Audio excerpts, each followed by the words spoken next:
एक समय की बात है। एक सुंदर राज्य में राजकुमारी अनन्या रहती थी। वह न केवल सुंदर थी, बल्कि बहुत दयालु और बुद्धिमान भी थी।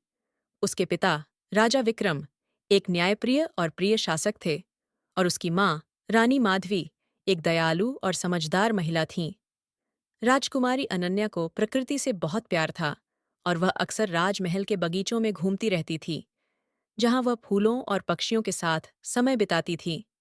एक दिन, जब अनन्या बगीचे में टहल रही थी, उसने एक चमकदार, जादुई पक्षी को देखा।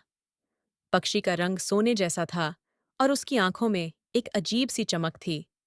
पक्षी ने उसे देखा और बोला, राजकुमारी अनन्या, मैं तुम्हारी मदद करने आया हूं। अनन्या हैरान हो गई। तुम बोल सकते हो? और तुम मेरी मदद कैसे कर सकते हो? पक्षी ने मुस्कुराते हुए कहा, मैं एक जादुई पक्षी हूं, और मैं जानता हूं कि तुम्हारे राज्य को एक बड़े संकट का सामना करना पड़ रहा है। एक बुरा जादूगर, जिसका नाम मायावी है, तुम्हारे राज्य को नष्ट करने की योजना बना रहा है। अनन्या ने चिंतित होकर पूछा, हम उसे कैसे रोक सकते हैं? पक्षी ने कहा, तुम्हें एक जादुई गुलाब की तलाश करनी होगी, जो केवल अंधेरी गुफा में पाया जाता है। ये गुलाब ही मायावी के जादू को तोड़ सकता है, लेकिन ध्यान रखना, गुफा में कई खतरे हैं। अनन्या ने साहस जुटाया और कहा, मैं यह करूंगी। मैं अपने राज्य को बचाने के लिए कुछ भी करूंगी। जादुई पक्षी ने उसे आशीर्वाद दिया, और अनन्या ने अपनी यात्रा शुरू की। वह अंधेरी गुफा तक पहुंची, जहां उसे कई चुनौतियों का सामना करना पड़ा। उसने आग के गोले, जहरीले सांपों और भ्रमित करने वाले रास्तों को पार किया। हर बाधा को पार करते हुए उसने अपनी बुद्धिमत्ता और साहस का प्रयोग किया।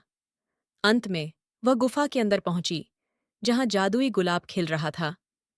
उसने गुलाब को तोड़ा और वापस लौटने लगी, लेकिन तभी मायावी प्रकट हुआ और उसे रोकने की कोशिश की। अनन्या ने जादुई गुलाब का उपयोग करते हुए मायावी के जादू को तोड़ दिया। मायावी की शक्तियां खत्म हो गईं, और वह हमेशा के लिए गायब हो गया। अनन्या जादुई गुलाब लेकर राजमहल वापस आई। उसके माता-पिता और पूरे राज्य ने उसका स्वागत किया।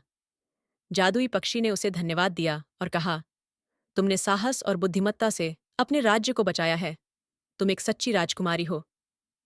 राजकुमारी अनन्या की कहानी पूरे राज्य में फैल गई, और वह हमेशा के लिए एक नायिका बन गई। उसने सिखाया कि साहस और दयालुता से कोई भी संकट पार किया जा सकता है। और इस तरह राजकुमारी अनन्या और जादुई पक्षी की कहानी हमेशा के लिए याद की जाती है।